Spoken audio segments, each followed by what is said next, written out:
up? It's your man, DJ Caveman, DJ IronMonkey. We back for another Saturday conversation. Yes, indeed. June 20th. Yes. It's Father's Day weekend. First day of summer today, matter of fact. First day of summer. Yeah. That's it. AKA Juneteenth part 2. Juneteenth part 2. Sundress and baby stroller season has officially begun. Button down shirt with no undershirt. Right? Rolled up sleeves. Rolled up sleeves. You know. I'm at that distinguished age now. Official wife beater season and jean shorts. You know, I never got into wife beaters. Nah, me either. That was never my thing. Me either. I do like a cutoff, but I'm a cutoff guy. I like just taking old t-shirts, cutting the sleeves off them shits. Bam. Like Mr. T and Apollo Creed style. Yeah. You know, just cut the sleeves off of it. Boom. It's a summer shirt now. You know what I'm saying? Like guns out. I'm not gonna pay because dude, I went to where was I? Target and Pinky out. It's right, Target. # label out. And I was like, let me get some of these like pre-cut shirts because like sometimes if you don't cut the shirt right, like right in front of the seam, then you be cutting like all the way into like your armpit side all be like just falling out the shirt, because it doesn't hold the arm. So I remember that when we used to play basketball too. Yeah, like motherfuckers just cutting their shits all sloppy. You can see their ribs or their rolls or whatever the fuck. Yeah. You know, I'm a big dude, man. I try to be respectable to the eyes of the people that might see me. You know what I'm saying? I can't have all my man meat spilling out. But you're still on that. Get yourself together so you can show your abs and shit. So you still on that time. Yeah, for sure. But right now I don't got abs to show, so I'm gonna be respectful to the eyes of the people. Hey, if anything, like, hey, I'm on that. I got a button-down T-shirt. No, not even a button-down T-shirt. I got a button-down shirt, and then no T-shirt underneath, and then just roll up the sleeves, and I'm chill. Like, first of all, how you wear that's some island shit for sure, man. Like you rocking a button up, and you got it all the way buttoned up to the top button. No. Top button's off. Top button's off. All right. But it's like 90 degrees out here today, man. Man, that's why you gotta just chill, B. Hey, that's it. Right, you ain't doing none of that shit. Shout out to our newest sponsor, joining Daddy Dearest Designs and CAVEWORLD Entertainment, the Marsh Education Fund or Collaborative. The Marsh Education Collaborative is now what it is, and now we welcome Tombo Kai International. Tombo Kai International into the fold of sponsorships. We appreciate Sensei Carlos de la Cruz from our last episode. He's gonna come on, and if you need to, if you want to get your kids into martial arts, or if you're into maybe wanting to do the martial arts, Carlos is your guy. He's a 10th degree black belt in jiu-jitsu, a 5th or 6th or 7th. Where they located? Regular karate. He teaches out of the New Wave School in Warwick, Rhode Island. But if you go to the social media, Tombo Kai, it's TOMBOKAI, Tombo Kai. Follow him. It's the same on all the social medias. Let him know that you found out about him from the Saturday conversation, and go get that work. You know what I'm saying? If you want to upgrade your fight game, that's who you got to talk to about that shit. I'm actually, you know what? That's actually a good point, and I'm gonna bring that up later on in the show once we start getting rolling. But yeah, Tombo Kai. All right, that's what's up, man. Yeah. And Carlos, Sensei Carlos, he's actually a very good dude. You know, and that's not because he's a sponsor. I'm saying that shit. I was gonna say this anyways. Like all the people that came on to the show last episode and had the talks with us. Asha White, Raymond Watson, Jay Jordan. Does he just go by Bobby Hats? Bobby Bradford is the government, but Bobby Hats, Bobby Bradford. All right, yeah, I didn't want to just put him out there without consent. Especially I don't want him hashtag me too. But all that aside, but for them showing up on the show last week, we appreciate them and everything that that they had to say and everything that they provided in regards to the information on certain terminologies that you had to watch out for, especially that is now starting to become like the end thing on the news. But we're going to continue those conversations going forward. And one thing that we wanted to do is we wanted to try to have some people come back together and have what we was going to have at called what was it, Dad Summit? Dad Summit. All right, Dad Summit. So we wanted to try to have some of them come back on, but this is a jumping ass weekend. Yeah, with, man. There's a with lot of shit happening right now. hey, and you know, because with Juneteenth, everybody now jumping on the Juneteenth thing, and now starting to actually take up steam with the Juneteenth. So that's a beautiful thing in itself. Today's the first day of summer, and it's hot as a motherfucker out here. Yo, it's hot as shit, man. I just walked outside to check the mail, and we got the ACs in. I put the ACs in on Monday. You put it in? Yeah. Nah, man, I'm straight fanning it, B. Well, you do Hardcore. that. You do that, island guy. I'm from a cold climate, my friend. I can't. My blood is thick. I can't be out here. You'll be all right. You know, You ain't gonna die. I sweat too easy, man. I got the shorts on right now. Why do people like scared to sweat? Oh, I'm not scared to sweat, but I don't think it'll be a good visual if I'm sitting in here mad sweaty on the podcast right now. Yeah, no. That's not the visual that we want to go with. Nah, it'll be like, yo, what's wrong with Daryl, man? Is he having a stroke? Yo, he on that stuff? He on that stuff? Yo, he's sweaty. He's sweaty little motherfucker. Yo, I'm not even gonna reference that, especially after making that joke. But either way, yeah, you don't want people to be like, yo, is he on that stuff? Yo, he's mad sweaty. Right. He ain't even do nothing. You like know, I got the beard finally. The beard finally coming in to a respectable situation. You know what I'm saying? You know, I've been growing my hair for the whole quarantine. I got a lot of fur up here, man. I can't be. You're on that Brian Urlacher time. I see you. Trying to keep it cool. You know, trying to keep prime time, Deion Sanders. I see you. But I've been getting out on the track. You know what I'm saying? Trying to get my. I don't know if you saw the video of me racing my little homie out there. She wants to run track, so we've been out there on the track.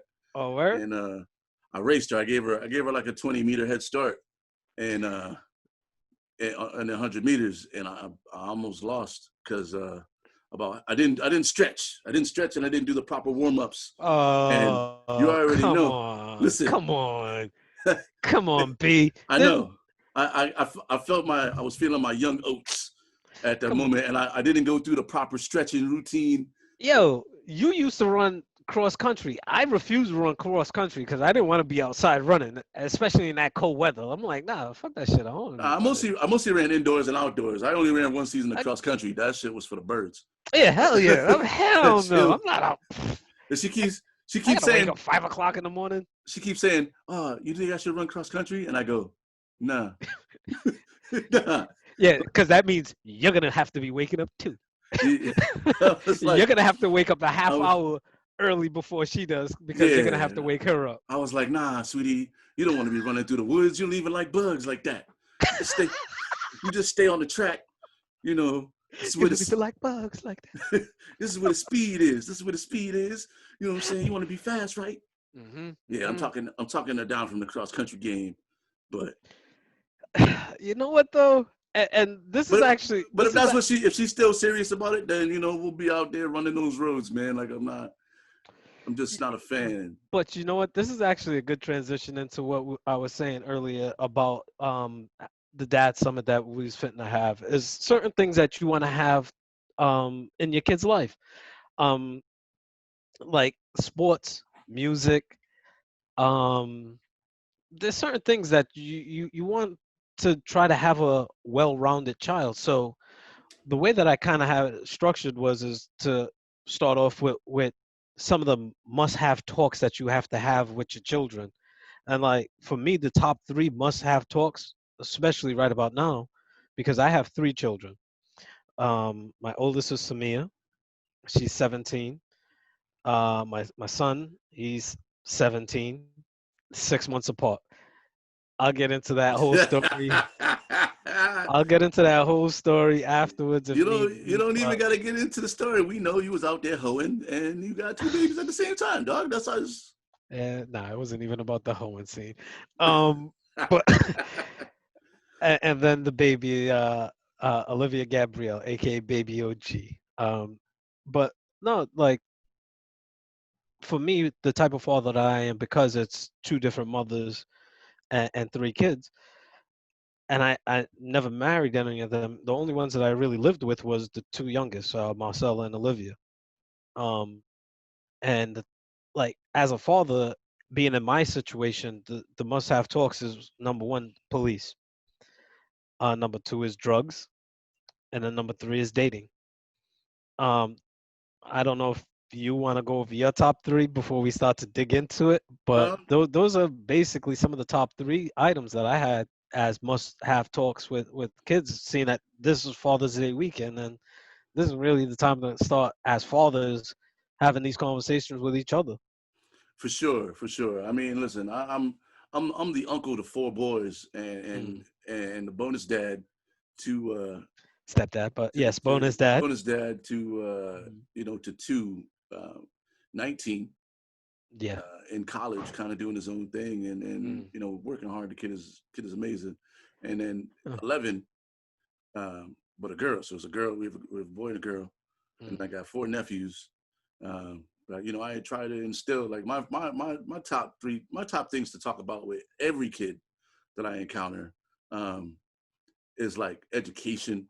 You know what I Mm. mean? Be smart, do your work, get in school. Don't worry about like you know what people are thinking about you being a smart kid. You Mm. know, I like to talk to them about drugs. And not Mm. doing them shits. Or if everybody's gonna experiment, but it's like you got to be in the right frame of mind, right? So like, just come talk to me first before you be trying to go do some wild shit, Mm. because we all been there. Hmm. I never really prioritized the police conversation, because my theory is that it's always been that if you stay out of trouble, you won't be in any trouble. But Mm. now, with today's climate and being as that, um, where we are with the police being a lot more brazen than they appeared to be, um, when Mm. I was coming up. I never really worried too much about the cops, because I wasn't really putting myself in these situations where there would be cops involved. But now it appears that the cops are involving themselves And in everything. in every type of situation. So now these are conversations that do need to be had, Mm. with kids, to make sure that they understand.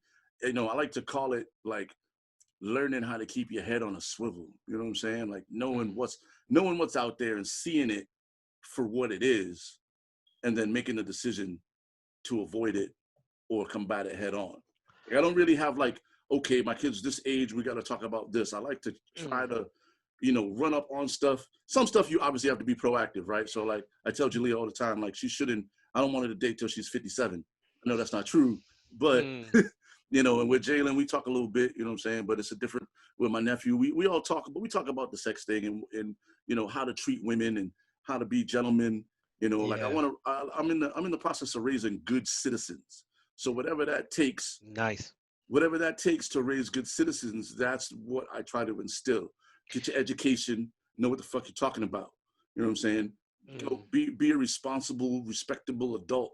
Be on time for shit. You know what I'm saying? It's like the little shit. And like we were just talking offline. I'm just about done with a book called Before Agreements. Um, Yes. which really just tells you how to kind of like combat a lot of the negativity and shit like that in life. Um, And you do you remember what those four agreements were? I know Oh you had man, a problem with number four. you're just gonna I'm put putting me you on on the spot. you're gonna Put you on put the me on the spot, B. spot, man. You're gonna put me on the spot. Number one, be impeccable with your speech. You know what I'm Okay. saying? Say what you mean, but don't be afraid to say the things that are on your mind. What happens a lot of times is that we as people are um, we hesitate to say what we really feel about certain shit because Mm. we're afraid of backlash. You know, Mm. it's like I should feel comfortable enough to say, yo, Daoud, I don't like the way you did that thing, and not have to worry about you being upset with me. You What do know, you mean? I did it exactly the way you told me to and do if it. and if that's your response, I have to also be okay with that response. Yep. You know what I'm saying? Like one of the things is like, I'm always allowed to say what I want to say. but you're also allowed to respond the way you want to respond. Exactly. And one of the next rule is to not take anything personally, because I live my life and you live your life, and it's all about how we communicate with each other. You and I both learn to communicate in different ways. Yes. So it's about making sure that our communication gets heard without me taking shit personally. I can't believe Daoud didn't like my feedback. I just told him that I didn't like his shirt. He didn't have to get all fucking. That's how you feel about how I feel about your shirt. But it's you know what I'm saying? It's like just learning how to talk, not taking anything personally, never assume, don't make assumptions, and always do your best. And yeah, see, at Blue Cross, they always told us, don't take it personal. They're not mad at you. They're mad at the situation. You're just right, the person explaining the situation to them. right. And it's like, yo, I'm on your side. Yo, look, I'm going to try to do what I can to help you out. But like you said, and the third was don't make assumptions. And then the last one was Just do your best, man. do your best. You know what Yeah. I'm saying? Do your best, live, and basically the book, the theme of the book is to like live in your own space. Like you're responsible for the things that you do. You're responsible for the way that you feel. Yep. You're responsible for all of those things. Only you can control those things. So when you say things like, I'm only like this because of this, no, you're like that because you want to be like that. Exactly. Exactly. And so I feel like this person really took my life and made it into a book and not really worked me into the royalties. I feel screwed. right, you know what I'm saying? And at the end of the day, like it's like life is one of those You're the sole controller. Life is a choose your own adventure book. You know what I'm saying? Like you get to a certain point and you either skip ahead to page 85 or you keep reading, you know? So it's like you got to figure it out for yourself. And those are the things that like I really try to like just make sure that like I'm instilling in the kids, because I feel like I do a lot of these things already, but like on a smaller scale. So even me, I need to like step my level of, you know, 4 agreements up a little bit more. Well, let me ask you some things though here, but before you continue though, Sure. because like with some of the things that you brought up and it was one of the first things that I brought up was the police. You had you ever had a conversation with your father about the police? Yes, but never like on the scale where I would have the conversation. You know what I mean? Like my dad did some things. You know what I'm saying? So we always talked about the police. You know, I've been there. I've been there on some occasions where he and I got into some shit, and the police were involved. And I've worked with a lot of police, so a lot of the things that I, you know, the way I handle police is different from other people, because, you know, I've been on, like, I've police friends, like good friends and people that have like helped kind of guide me through certain situations. But also I pick their brain all the time. You know what I'm saying? So one of the things that I do is that, like, first, I'm not taking it personally, right? He's pulling me over for a reason. Whatever that reason is, whether it's bullshit or not bullshit, he's pulling me over for a specific purpose. Yeah. My job is to make sure that I get to go home. So I'm gonna try to and then now, you know, I'm black, it's late. You know, I don't know why he's pulling me over, but what I do know is that I don't want to give him any kind of reason, but also I don't want to also put myself in a situation where I'm having my rights violated, right? So I have to make sure that I know, this is where the education comes in. I need to know what my rights are when this cop comes up to my window. What do I have to do? What do I not have to do? But I'm also in the back of my brain, I'm turning my dome light on. I'm turning my car off. I'm rolling my windows down. I already got my shit ready. You know what I'm saying? So that when he comes up to the car, he's disarmed in a way. You know what I'm saying? Because I don't have to reach for shit. I got my not giving him a reason. I got my wallet here. Officer, how are you? Why did you pull me over? Now, if he starts giving me some bullshit, he's gonna get the law back. You know what I'm saying? See, now this is the thing. And now I'm also turning my phone on because that's the new thing. You know. See, this is the thing, because the reason why I was asking is because the way that my father had told me about the police, right, was look, they're out there for a reason. They're out there policing crime. If y'all out there doing bullshit, they're gonna call y'all on your bullshit. But your thing is try to minimize it as much as possible. Respect them. Don't talk back. Don't get extra flippant like, oh, what are you stopping me for? Like, you're doing wrong, number one. Number two, you have no grounds to be getting all flipped. So just shut the fuck up and just take it and go quietly. Oh, I'm sorry. I didn't know I'm not supposed to be smoking him. My bad. I'll put it out. Oh, okay. All right. All right. Now, if he wants to take it extra, like, yo, I'm gonna have to take you downtown. There's really no need for that because I'm actually right across the street right here. Right, Now, but that's the issue now, right? With the whole Rashad Brooks thing. yep. Like, whereas maybe and maybe it's just like I said, everybody's experience with the police is different. Mine has been exceptional. You know what I'm saying? I've had shaky ones. I've had some shaky situations where I'm like, I'm about to fucking go to jail. But on those situations, I actually been breaking some laws. You know what I'm saying? So I've been lucky enough to not have been pulled over for some bullshit. And when I have been pulled over for bullshit, I've been able to kind of like see eye to eye and let him know that he's pulling me over for some bullshit. I know he's pulling me over for some bullshit. I'm telling him that he's pulling me over for some bullshit, but I'm not doing it in a way that makes him feel like less of a man. Yeah, you know what I'm saying? And that's where my father came in, and my father was like, look, there's some real dickheads with badges out there, and don't give them a reason to be the dickhead that you know they are. So just play it cool and just let it slide. Just go with this. If you fight against it more, it's like an Incredible Hulk. It's just gonna feed their rage, and it's like it's an ego thing now. It's like, oh, who's you? But you cannot. But again, you can't be afraid to say the things. But you have to Yes. know what you're saying. And You know, how to say it. and how to say it, because you could cuss a cop out without raising your voice. Yeah, because yo, if I gotta take a hot shit and you're pulling me over on some real bullshit, like, yo, it looks like you got leather interior. Like, you really pulling me over for leather interior? Come on, guy. I gotta take a hot shit right now. I ain't got time for this right now. Like, really and truly. Like, I'm about to shit myself. Like, see, it's certain situations. Like, if you're just cruising. But the issue now with police departments is that they are not policing the crimes. They're policing the people. Yes. You know what I'm saying? And that's so exactly it. And I just had a conversation with a good friend, James Hemingway. Dude was a scholar. He's ex-military. You know what I'm saying? But one of the things that we were talking about is, like, in other countries like Portugal, and Germany and other countries like that, their police only police crimes. They're not policing traffic. You know what I'm saying? They're not driving around trying to get the arrest off of suspiciousness. You know what I'm saying? They're only broken taillights. They're not pulling people over for broken taillights and shit like that. They're like, everything, like in Germany, everything is video. You know what I'm saying? You speeding, boom, you get a picture. They send you the ticket in the fucking mail. Pay your fucking ticket. You know what I'm saying? The only time the cops really come into some shit is if it's a violent situation happening. Nigga, motherfuckers is fighting outside the club. Police. Yeah, you know what I'm saying?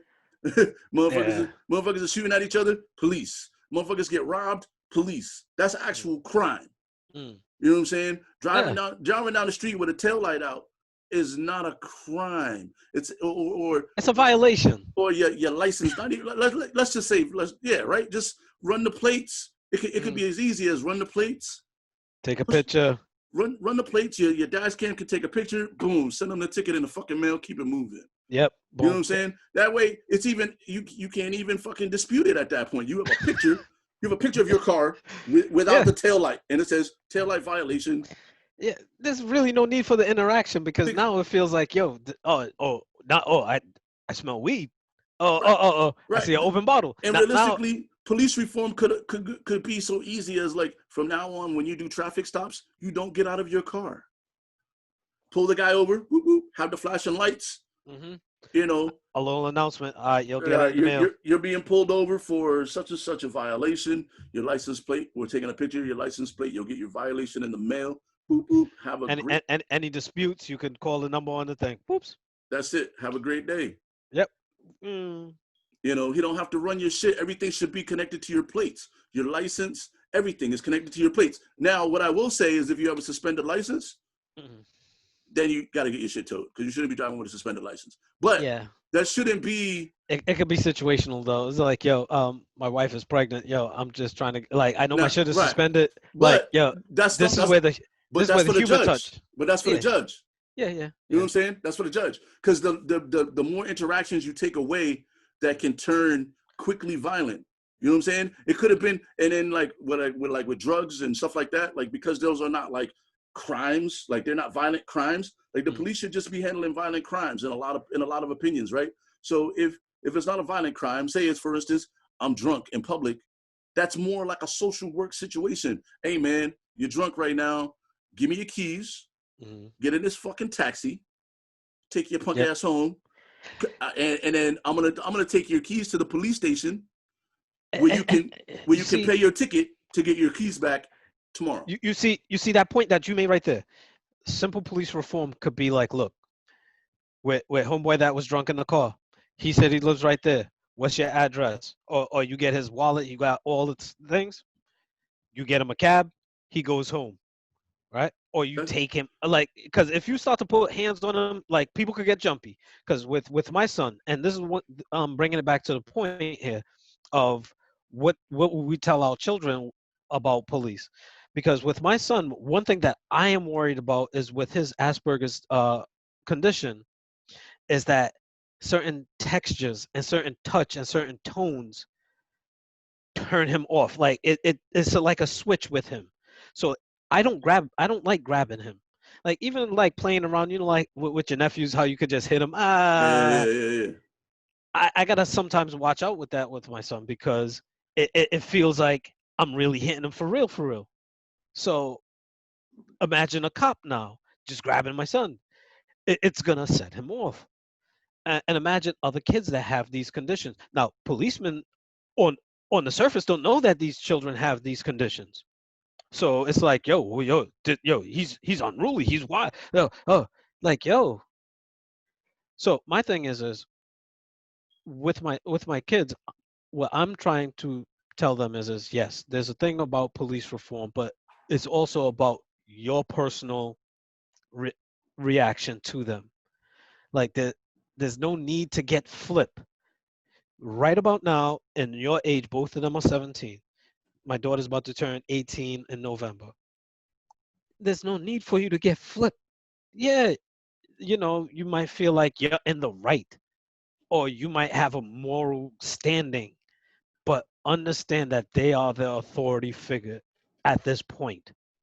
If they say, look, y'all need to wrap up and go home. No, we don't got to wrap up and go home. That kind of shit is not welcome. Because if I tell you and your friends hanging out in my living room, look, it's time to wrap up and go. I want to start hanging out and chill. I want to relax. You can't talk to me like that. What makes you think you could leave the house and talk to other people like that? It makes it seem like this is what you're being taught at home. So for me and my kids is look at how you respond and how you talk to them and just be chill. And if understand, yes, they're going to be dickhead cops, but your job is making sure you are alive. Like, don't get flipped where they break your arm and now you want to try to, and it's a whole nother world. Which brings me to my point on like a lot of this stuff, right, is allowing them to change, allowing anybody to change your narrative, right? So it's like, hey, y'all got to leave. Right. The second that you start to become combative about wanting to leave a situation that you should be leaving anyway, then you allow that cop to now make a perception of your level of violence. Mm-hmm. You know what I'm saying? Because police have a thing called qualified immunity. That's what Ray was talking about as well. Yep. And it's going to come to play with this Rashad Brooks thing. That and there's another thing there's another loophole that police have called a forced felony. Whereas the second that you punch a cop in the face or take a cop's weapon, it now becomes a felony. With a forced felony, once you're and then that leads into the fleeing felon rule, which allows a police officer to shoot you dead and be protected by the law if he feels, keyword, if he feels or perceives that you would be putting other people in a violent situation. See, now, So like basically Rashad Brooks grabs this guy's taser, he runs with it, he points it at the cop, which is not. Wait. When he grabs him, he becomes a felon at that point. When he grabs him and hits the first guy, now he's a felon. It's assault on a police officer, it's a felony. So now, fair game in the eyes of the law. Now he starts to run. Now it's fair game. He disarms a police officer, also a felony, right? Even though it's taser, right? Now he runs. Now he's a fleeing felon. At that point, they don't even have to chase him. They can just pull their gun out and shoot him in the back and say that because he's running with the police officer's taser, he's now putting the public at risk. And it allows them to just gun him down. Even though a taser is a non-lethal, like it's the police department's non-lethal option. So when he points the taser back at the cop, that cop should know that this is a non-lethal situation still. That's exactly the point that they've been making. Because you can't have it both ways. It's not lethal. Now, they could have just ran him down. They could have just been like, he must be running home. We'll just go to his house. Like, there's so many different outs that they had that they didn't take advantage of. And yeah, but it was 40 minutes of a conversation. 40 minutes. And so at that point, they could have done a lot of things, right? Without diving deep, because I'm sure that there's going to be a lots of other things that we're going to be able to dive deep. And I want to definitely stay on the Father's Day shit. But the qualified immunity, like when you talk about police reform, before you even talk about like how the police do their job, you have to take laws like qualified immunity away. You know what I'm saying? You got to take that shit away because it's like, as long as they do some shit with the uniform on, they consider it part of the job. And anything violent that happens while they're on the job, they have the qualified immunity. That's why they don't have to go to jail right away. You know what I'm saying? That's why they don't get arrested. Well, see, the wiggle out is look, when I signed up for this job, this is what I signed up knowing. But now you want to change the contract after I signed up? No, you can't change the contract on me. They do it all the time. They do it all the time in every job. Tomorrow, your job could be like, yo, your shift is 9 to 11 now. And what are you going to do? But my job is different from public officials. It doesn't matter. The job could change at any time. But but the only difference is with public officials, it has to be voted in and voted on, and it has to be this thing. Like we're going through it right now. We're trying to take the Providence Plantations version of the state off the seal. You know what I'm saying? And the Speaker of the House for Rhode Island is upset at Georgia Lorza, and I'll clap it up for Jorge. You know, I'm not a big fan of this dude, but he's already removing Providence Plantations from the seal unofficially on all of the city documentation. And he's catching heat for that shit. Yep. When the governor is on board, but the Speaker of the House is calling him a fucking piece of shit in so many words because he's not following the guidelines. And that, what did he say? I'm going to paraphrase because I don't remember the exact quote, but it was basically like, the word plantations has lots of different meanings, and we have to investigate whether or not the plantation part of the Rhode Island name is actually what people view as plantations. Paraphrase. That dude's a fucking scumbag. He's been a scumbag.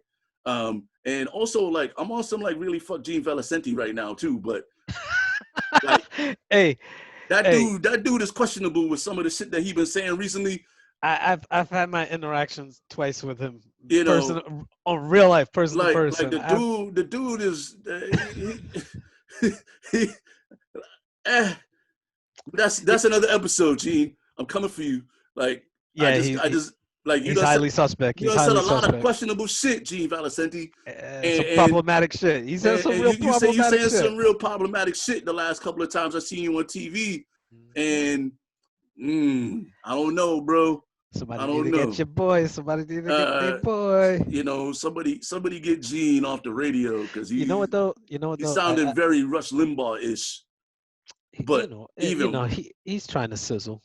I know, like that's the thing. Like I'm That's trying to insane. determine whether or not he's just looking for clickbait when he says these things, or if he's actually like you know what I mean. Like sometimes in an interview you want to push. Oof. You want to push. You want to push the interviewer like you interviewing somebody like Matty Yellow who has a reputation from what I've read. You know what I'm saying? You might want to push him to say some shit.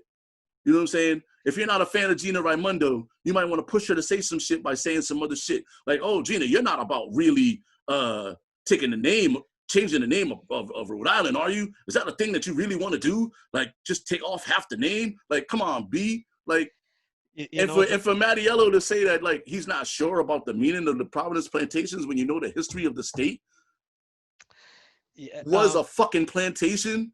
Like Rhode Island was huge. They were major players in the slave trade, bro. Like, come on. yeah. Understand something. Underneath, like Alonzo had posted on Facebook, and right, and I was looking at some of the comments, and true indeed, I get, I get wrapped up in some of these comments. So one person was like, a plantation is just a farm, and me being who I am, I had to respond, yes, a farm with slave labor, and he then proceeded to tell me and try to school me on the definition of a plantation. On a plantation is basically a larger farm where you take the crop and the main yield of the crop is for commerce and for sale. So I'm like, yeah, that's cool and all, but still, the labor that was working those lands was slave labor. You could tell me, and in short, and I'm not gonna get into my whole post with him. uh, in short, my thing is this: if it's just a farm, why is it that big of a deal? Because if it's just a farm to you, and that matters more to you than how it makes your neighbor feel, your coworker feel, your pilot feels, your doctor feels, your lawyer, your kid's teacher. If that if it if you just want to have the farm and that means more to you than how it makes those people feel, then there's a bigger void in your life, and I'm not here to continue conversation with you with like Why not just call them farms?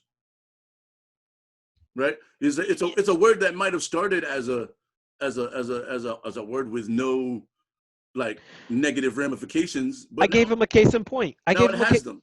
And I gave him a case in point. And for him, like the fact that he wanted to have the definition of just as a farm. I was like, okay, well, look, by classic definition, a swastika was originally an ancient Chinese thing. It's a symbol of peace, and I actually have a shirt. Right? I have a shirt that has swastikas on it, and like a lot of countries had them because they were symbols of peace. But see, this is the thing. Go and explain to Jewish people that that is exactly why you're wearing it. No matter how you try to explain it to Well, the them, difference you got to remember though, the difference between it's is that the German swastika is turned, yep, right? But at first glance, you're yep, exactly. at first glance you're like, yo, what the fuck is this shirt? Yo, But then that's not like I wear mine out because it has all the countries on it. It has like Chile, it has like all these like South American and like old time countries. But there's but no explanation on the shirt. And the other day I wore it to Dave's and people were just staring at me. Like, see, how is this black guy wearing all these swastikas? But you have to understand, like, come talk to me about it. Let's talk. you That's the see, main reason I wear it out. but you see, this is the thing though. Now, if you're like sitting at at a little tilt, your shirt's not really squared off. So now a Jewish guy comes up to you and he has an issue with it. Now your thing is you could try to explain to him as much as you want, but you have to respect what Oh it no, for represents to sure. him. I So understand like that. You know what I'm saying? I get it. But it's not one of them type of things that you're gonna want to wear to the JCC. but that's why I'm glad that there's so many. And shout out to Tony. Tony made the shirt. Mm. But No, but see, this is the that thing. like But to Jewish people, that's what it represents to them. right. So you have to respect that, and by respecting that, it's like, okay, you know what? I'm not gonna wear this shirt to the JCC, especially during this guy's funeral. This is not the kind of conversation No, I'm fit to have right absolutely, about now. absolutely. But I mean, This isn't. that's not in good taste. Full disclosure, I wear the shirt, and I'll have a dialogue with anybody that wants to, because it's not just, it's what it is it's not a swastika. It doesn't have the colors. It doesn't have any of that on it. But that symbol, at first glance, automatically has a negative connotation. And see, and that was my point to him, is that, see, a swastika to a Jewish people represents that. So the word plantation has a certain connotation to African Americans. So if you cannot respect that, again, there's a bigger void in your life that I'm not here to fix. But let's keep it pushing a little bit here to talk about the other topics, because we got I know that I wanted to, and me and you, we go way back, and we smoke. And I don't know what you have told the kids about you and drugs in general, or you and drugs, or like how's that conversation go with you and them? I mean, I haven't really had to have the conversation. You know what I'm saying? Like we talked to Jalen. It was like basically like, oh, I mean, he's in college now, right? He lives on his own. There are no drugs, and I don't even smoke in the house. So, you know, for me, I keep it in my zone. You know what I'm saying? Your space. As a way to be like this is not on Front Street for you to see. Like, this is a thing that I do. You know what I'm saying? If you decide you want to do it, then we need to have that conversation. And we talked about it, and it's like, yo, just be responsible. And as long as it's like drinking, right? Your kids are gonna drink at some point. They're gonna go to a party. They're gonna have some drinks. What I think that needs to always be clear is that it doesn't matter what the situation is. These are the things that can happen, right? So you always have to like prepare your kids to be in adverse situations and know that no matter what, they can call you if they get in a jam, right? Listen, you might not want to fuck with these hard drugs. This shit is bad for your body. You know what I'm saying? If you're gonna smoke a little weed, smoke your little weed, but smoke it in your zone. Like, don't smoke with a lot of people. You know what I'm saying? 'Cause but see, like with kids, no. Like, you know what I'm saying? Like, not at all. But once you reach adulthood, like, you got to do whatever you need to do as an adult. But like for me right now, like my kids are 17, and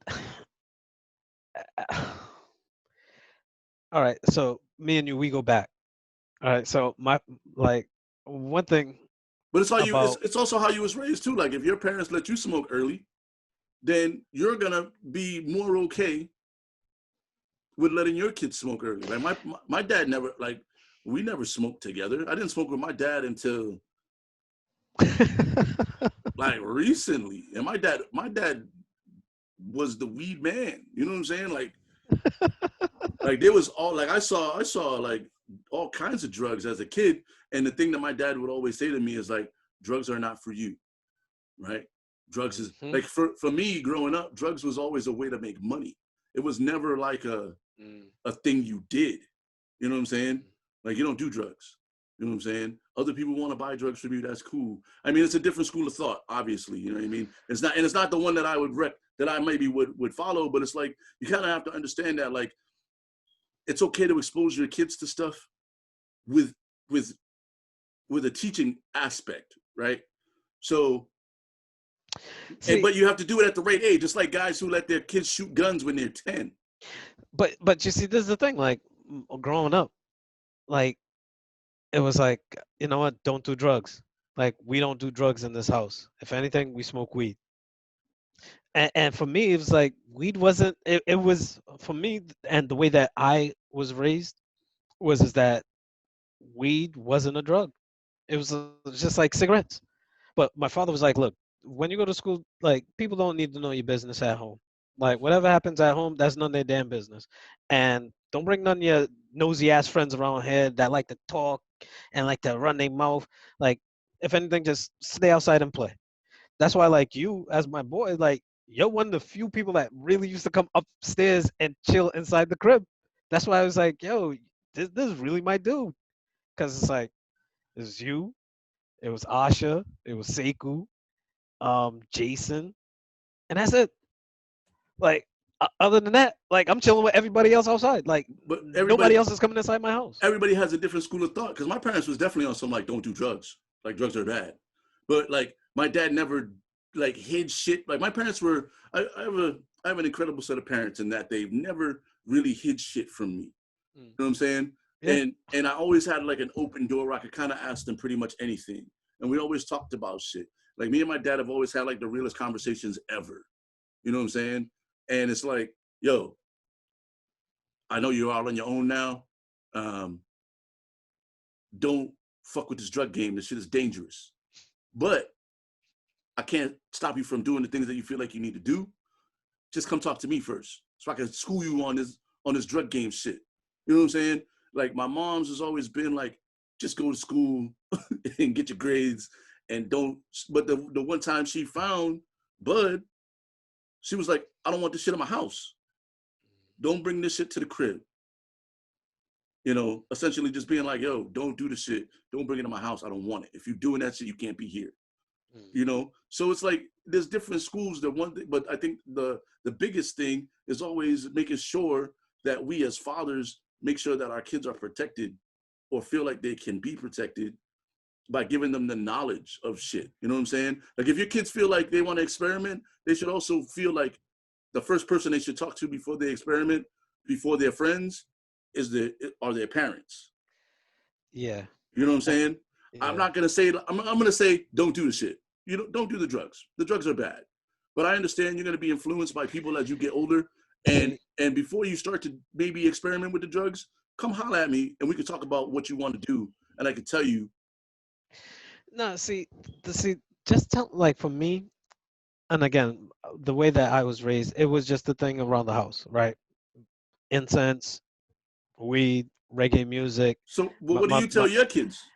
and this is what I like. What my father ended up telling me was, "Is look, if this is what you want to do, cool,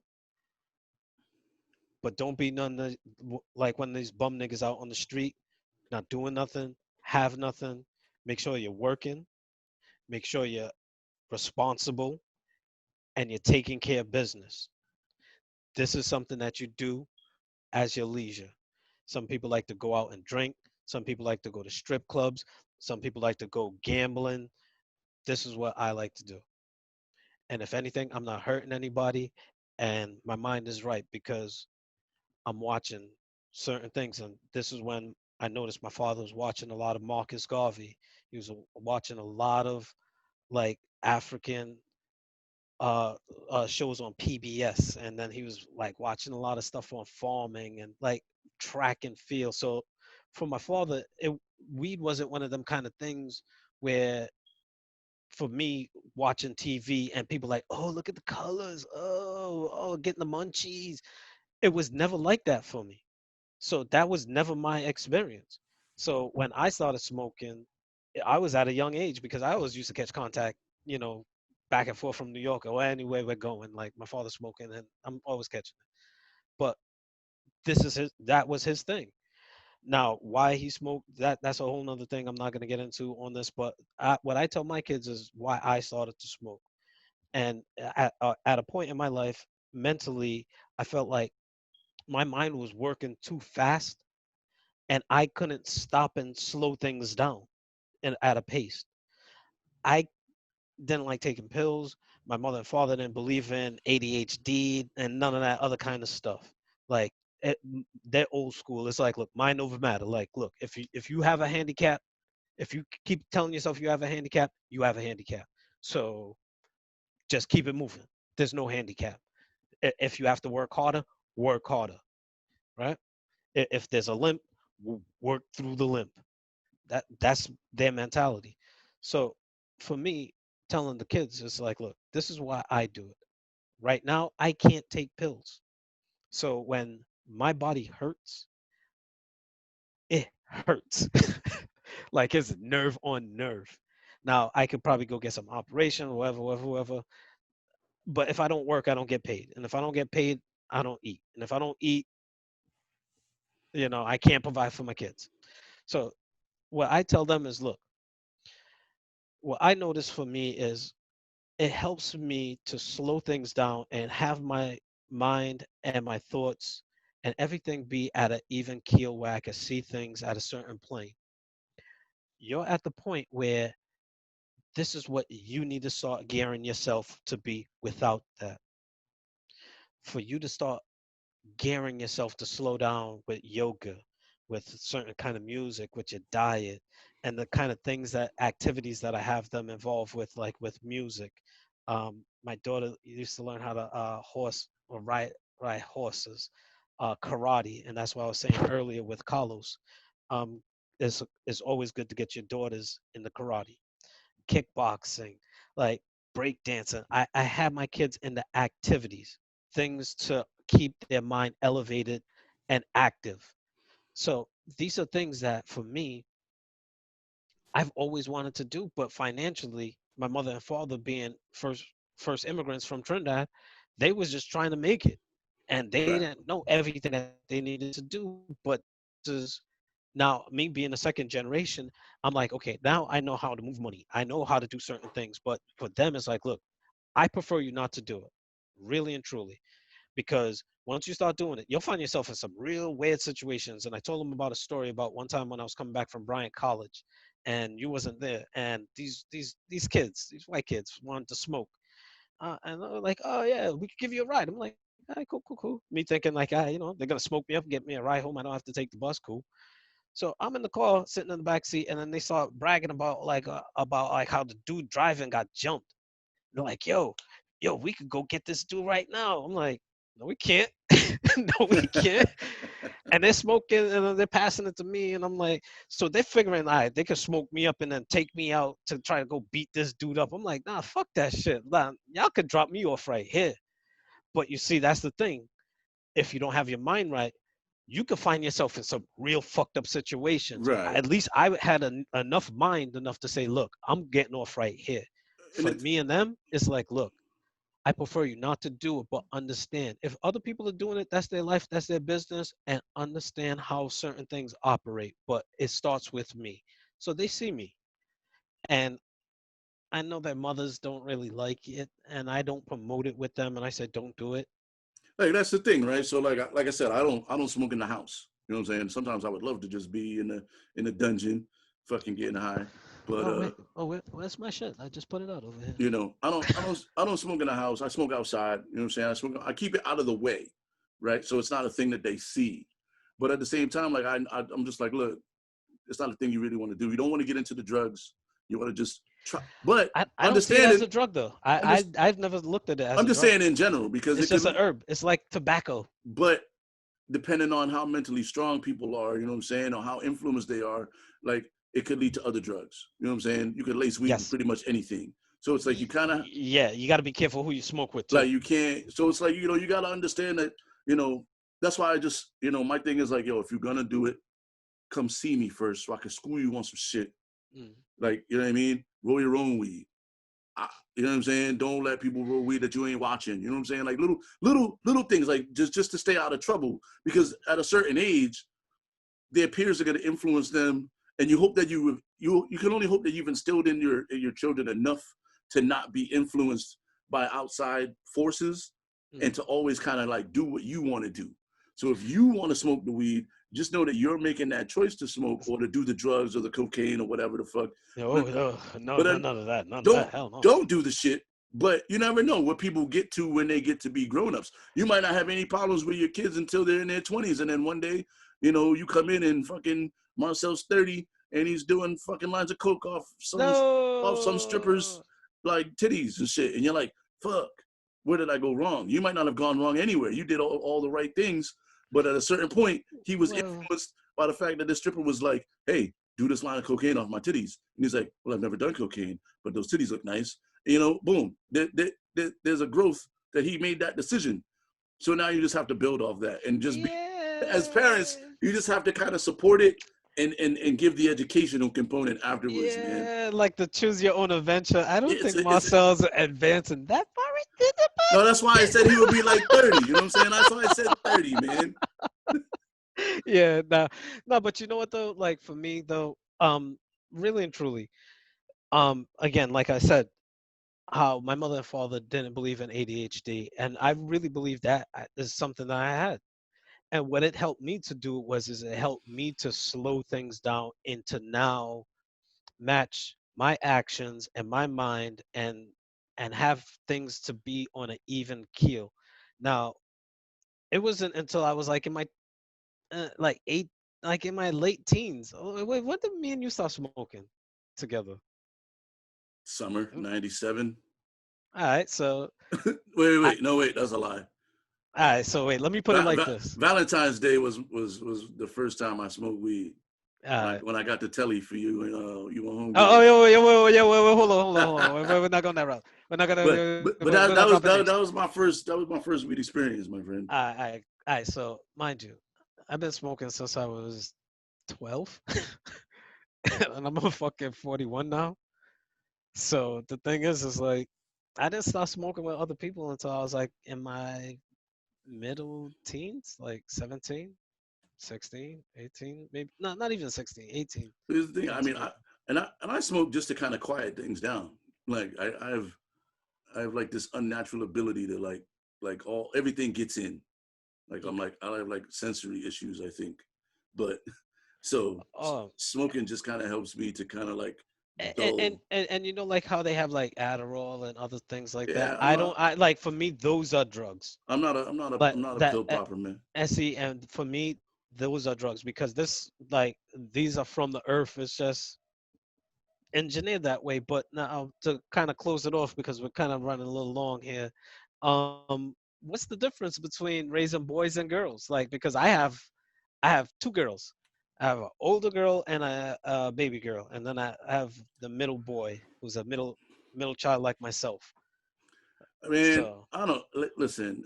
I'm a I mean, as a guy, I can visually see that like how I was raised versus how my sister was raised. But I think it's more than just boys versus girls. I really believe it's like what you see as maturity levels, right? And you want to protect and how we're brought up as people, like you want to protect the women in your family, you know what I mean? And as men, like we're out to hunt. Like even in like the animal kingdom, like, you know, male lions, they just, all right, motherfucker, you old enough now, go get your own shit. Like, bye. mm. You know what I'm saying? With the girls, except for Italian moms, they keep their sons forever. No, But but no, but so like some of no, but for you though, like for how would it be me, for you though? Like because for you you have your nephews, well, and yeah, but now you have your bonus daughter. right, Is that the proper terminology? Am I using it right? I guess, yeah. I haven't Stepdaughter. really figured that out. But here's the thing: I came into a I came into a family that was already made. Mm. You know what I'm saying? So for me, it's different from the jump because it's not like I've been raising these kids since they were brand new. You know what I'm saying? Like Hmm. they both know who their fathers are. You know what I'm saying? They know who their dad is. They know I'm Hmm. not their dad. So I'm more like a positive male influence. Even with my nephews, you know what I'm saying? They all know who their dads are. You know what I'm Mm. saying? So I don't so much play like a father figure for my nephews. I play like a positive male influence. Mm. You know what I'm Okay. saying?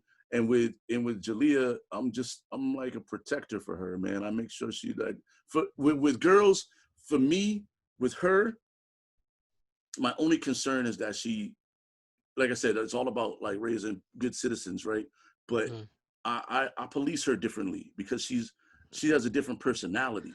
You know what I'm Yeah. See. saying? I police her differently with certain shit. Like, you know, I joke with her all the time that she can't have a boyfriend until she's 50, but for real. She get, you know what I'm saying? Like I don't want to like the other, and because I'm not her dad, she Mm. says things to me that I don't know that she would say to her dad. You know what I'm saying? So like we Mm. have conversations, and right now she's 11, so she's about to be on that puberty train, Oh boy. and Listen. so I have to have like she said to Listen. I can't even I mean you've been there, so you already know. I'm at the beginning of where you've been already. And my 10-year-old already had a period last summer. I'm like, yo, oh I'm my like, God. ah, man. I tell Nadine all the time, I'm like, yo, please, if the world loves me, it will happen on your watch. and not like while I'm waiting for her with her at the bus stop, or you know, the one time we go out to the track, or you know what I'm saying? Like in these, I don't know how to handle that shit because my sister didn't have any girls. So I never had girls. Like my nephew, I changed his diapers. You know what I'm saying? I never had to change, never had to deal with feminine shit. Like all the feminine shit I ever had to deal with, those chicks had mothers. You know what I'm saying? So it's like and the and other day and she that's goes, kind of how I got lucked out in a sense. she But goes, my boobs are getting bigger by the day. Why? Why? Why do I need to know this? hey, but you see, You know, that's the but level of honesty that's there. but I love that she can say these things to me because it's like that means that the lines of communication are open. You know, Mm. I sit with her, I talk to her about life. You know what I'm saying? We're on the track, and we have a lot of conversations about life because Jalen's 19. Jalen's doing his thing. You know what I'm saying? And we still talk. We talk about job shit. We talk about school shit. We talk about all of like me and Jalen have more conversations about adulthood Mm. because he's already there. So it's like whatever conversations we have, it's about like how to be a good adult and like, you know. But Well, with Jalea, she still has so many years of like formidability to like she's still shaping into her person. You know what I mean? So I tend to have a lot more conversations with her about being safe and learning how to fight and protect herself and like knowing that she can always call me for everything. You know what I mean? Like it's very like more under my wing, mhm. you know, which not to say that if Jalen was 11, it wouldn't be the same thing, but I worry more about her well-being than I ever would about like Trayton, who's they're the same age. You know what I'm saying? But he's a boy. He's rough. He's rugged. She's a girl. She's not as rugged yet, but I'm working on that. And you see, like for me, it's weird because of how my situation is set up with the living situation with the kids, where now my son is living with me. So now that my son is living with me, it's totally different Yo, not to cut you off because real quick, but my lady just came down here with like a Mr. T Slick Rick starter kit on. oh She where got on all kinds of jewelry. where damn, not the She that's the got silent producer. yeah, she got a name chain on with a cross. She got Mm, some bangles. mm, She got on like 7 rings. It's uh, crazy. It's crazy. But back, so you're raising Marcelo. Like he was living with you for a minute now. Well, he no, wasn't, but now he is. yeah, and see, the thing is like with my daughters, my oldest daughter, like she lives with her mother and her stepfather, and I always salute Pete anytime I get a chance to, because Pete's a real nice guy.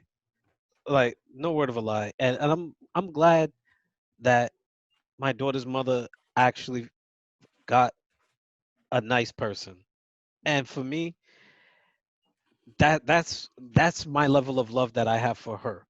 I Is will, that and as you say that, I will say too that like, you know, raising a little girl is hard. So mm, fucking clap it up for all the dudes out there raising little girls because oh yes. when you raise a dude, when you raise a boy, you're pretty much just like, yo, you're gonna be a prototype of me.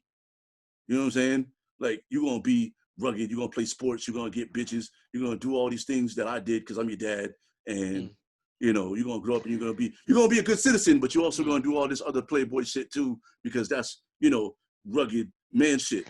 But And see, when you have girls, you're gonna have to take an approach to be like, yo, don't fuck with no dudes like me because and you see, and that's what I was asking and trying to get at with you, because like with my daughters, it's like now that she's with Pete and with the as the stepfather, I have to respect, number one, their household. So I don't ever overstep my grounds and go, you know what?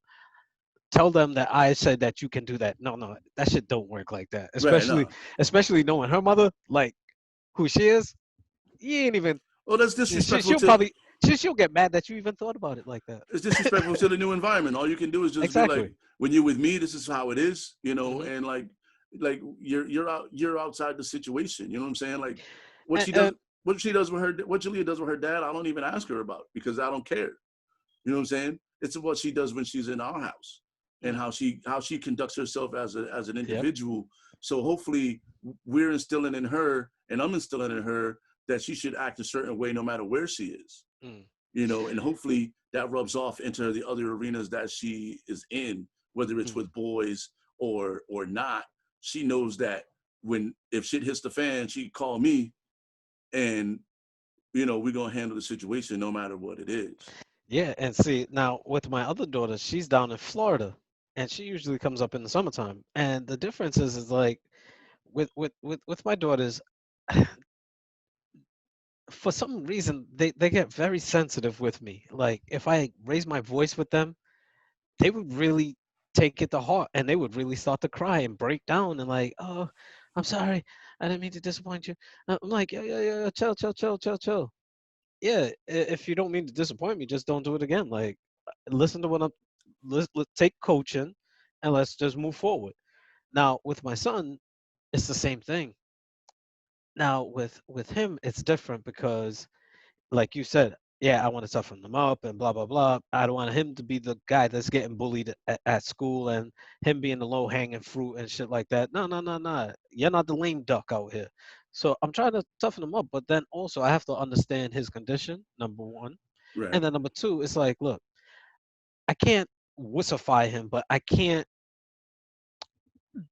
There's an approach that I have to take, and it's not a cookie cutter approach where people be like, just have him do this, and just have him do that. Yeah, those are cool for you to suggest, but you don't have to deal with the aftermath or having to deal with me going Right. through this, because for you it's just a montage and you see how everything pans out. I have to go through the growing I pain. also think that you have to like key parenting tip from DJ Caveman. Mm. Talk to your fucking kids, man. Like about everything. You know what I'm saying? Like even if you gotta like dumb it down a little bit, right? Because at the end of the day, the smarter your kids are, the better they'll handle adverse situations. See, this is what I would say though. Be careful having a conversation with the kids and actually talking at the children, because I find myself talking at my son quite a bit, Well, that's why I said, and I check myself, and that, see, being mindful and being humble enough to be like, you know what, I actually just need to listen. And I'm like, I'm in the middle of watching my show right now, and I can't pause it. And I don't know why he's can't wait till commercial to tell me this, but it's important because he seems excited. So it's either the show or him. And now it's like, you know what? Fuck it. No, let me just hear what he got to well, say. and maybe I should rephrase it to have conversations. You Mm. gotta have conversations with your kids. Like one of the great things that like I have with Jalea is that we have conversations. Like Mm. she comes to me with stuff and we hash it out, whether it's homework or just something that she's trying to figure out in her brain, or she has a question about some things. Like we had a whole conversation about race identity one afternoon, Mm. you know, and you have to have the conversation on her level, but I think the the convers difference, like having those conversations are important with your children because again, they have to feel like they can always come to you and talk to you about anything, but also you're now giving them tools for life. this is the obstacle I see though. I like with me and my children is that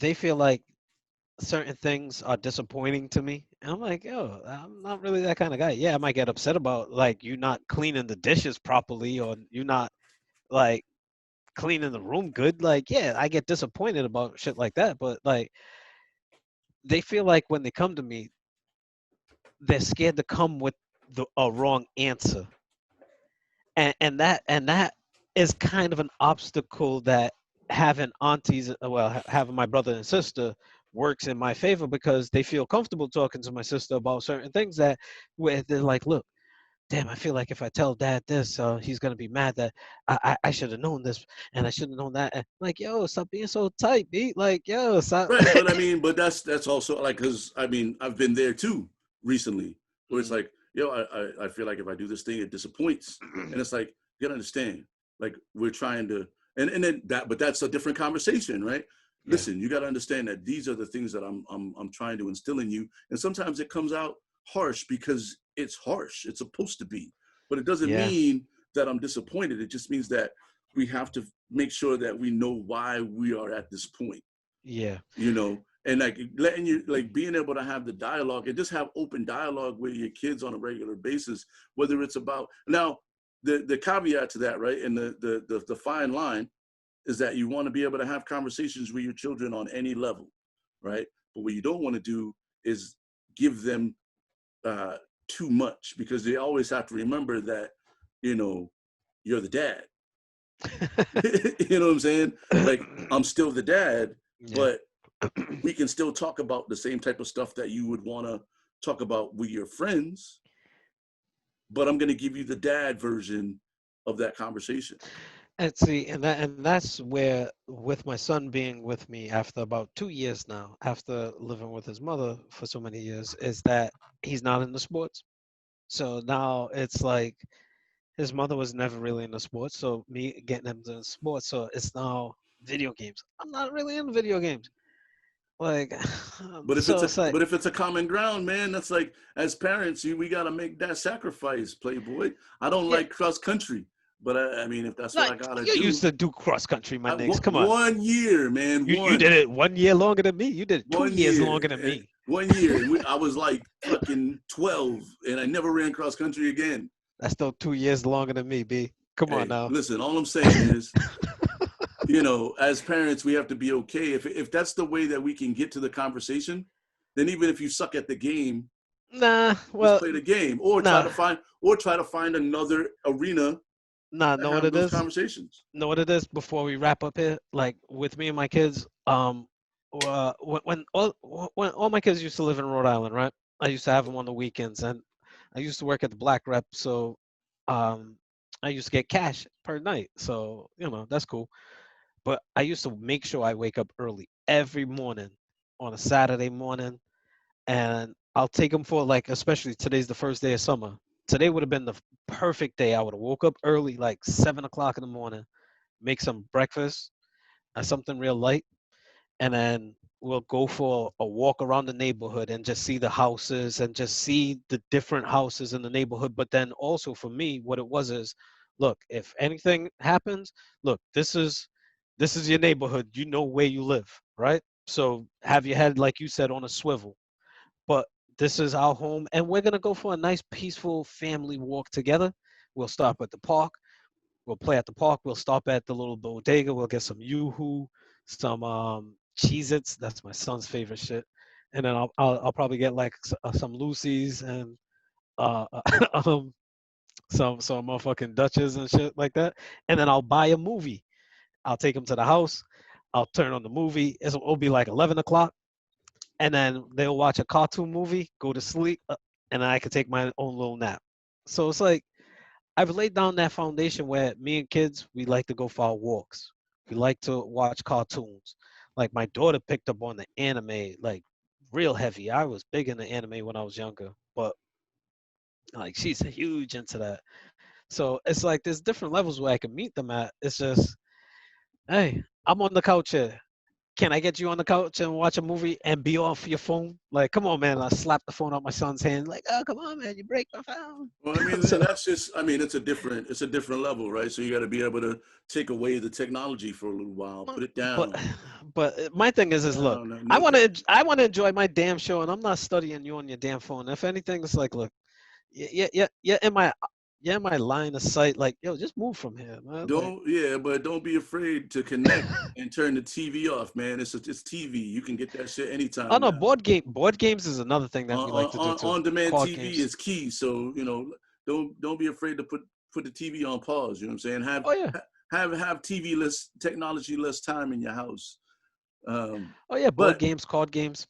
we are coming up against it. What I will say Yeah. is that, you know, before we go, I want to put this PSA out Mm, on behalf of myself mm. and the good folks at CAVEWORLD Entertainment. Tomorrow is Father's Day.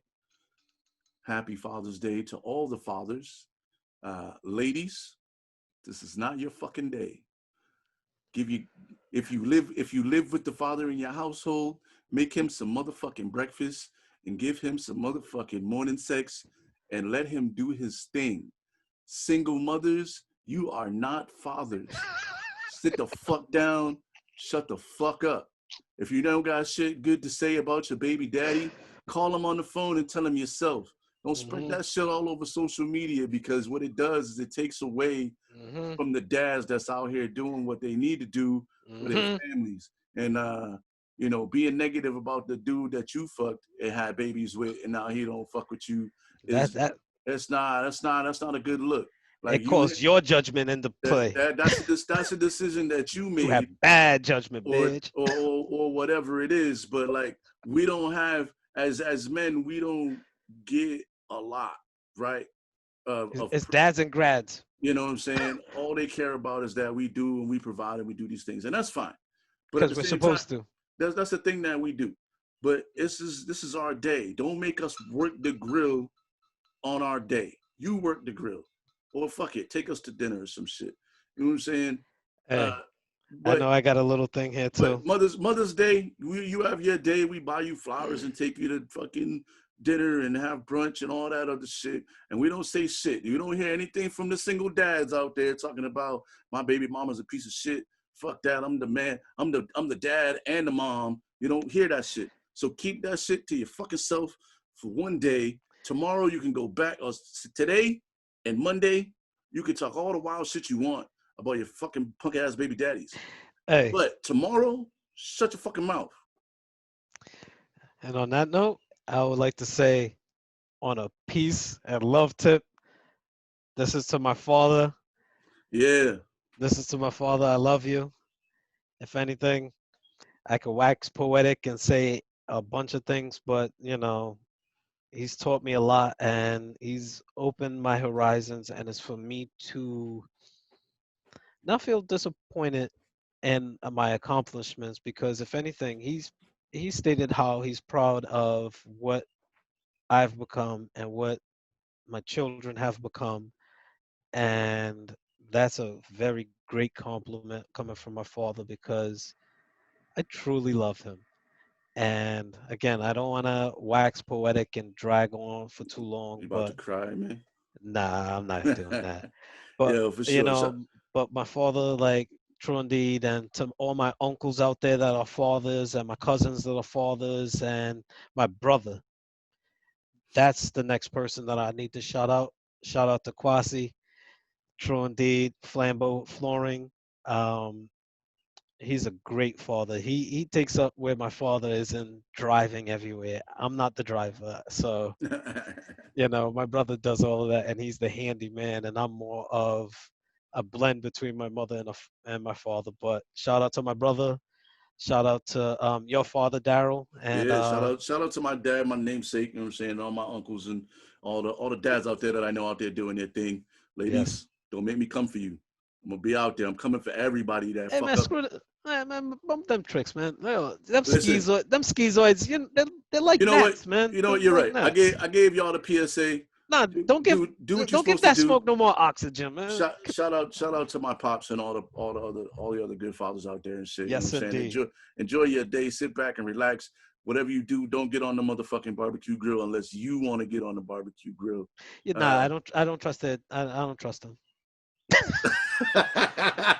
Yo, you know what though? For real, every like you always hear dads like, "Oh man, they got me grilling. They got me grilling on Father's Day. They got me grilling on Father's Day." How many of you will really trust somebody else on your grill? Know That's what I all I'm mean? gonna say. Because I And don't you know like what it's nobody. like? It's like potato salad. It's certain potato salad you're not trusting. It's like certain grill hands you don't trust. You know you Like, don't. You know you don't trust your wife on the grill anyway, man. So no, just, because just. she's gonna complain about the smoke and all that stuff and I don't know about all that, but you don't trust her on the grill. Just, asthma. just like she don't trust you in the kitchen, you don't trust her on your grill. So just go ahead and bite that bullet, big homie.